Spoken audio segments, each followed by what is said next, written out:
Welcome to TigerClash, where students express their opinions on a popular topic relevant to us. I am CJ, and I'm joined today with Connor and Claire. Thank you for joining us. Today's topic is the dress code sexist? Connor, what is your take on this topic?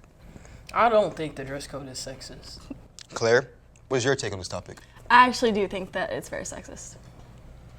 Well, let's get started on some questions from each of you then. Connor, why don't you think this dress code is sexist? I don't think the dress code is sexist for the fact that I think anyone gets dress coded.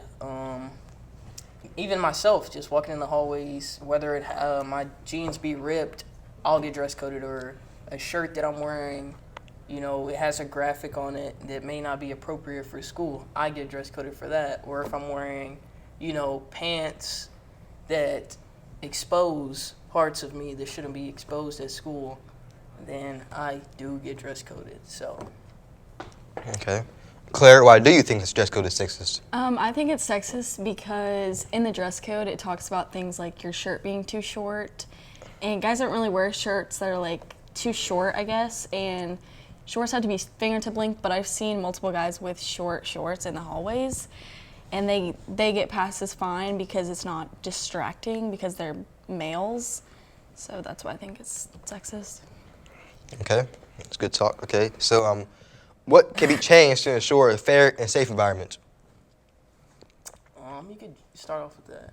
Okay, I guess I don't know. I mean, for girls not to be specified as like them being dress coded more than guys, because I think girls get more dress coded.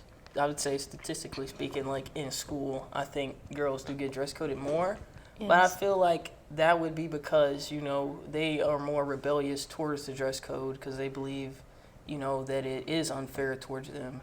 So I would think, from my point of view, I would say the best way to ensure a fair and safe environment is to have like a sit down, like a meet. The principal call everybody in and, break it down, explain to everybody and explain to everybody why the dress code is in place and why it's important to conduct yourself a certain way while at school. So I think just having a conversation and maybe hearing some of the complaints from both sides, whether it be from, the side that do think it's sexist, which I'm going to assume is predominantly female.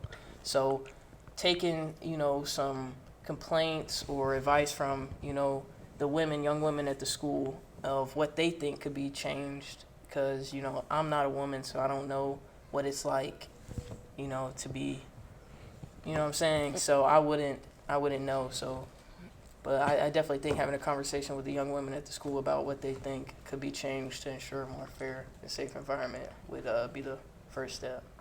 All right. So have either of you ever been dress coded? And if yes, then why?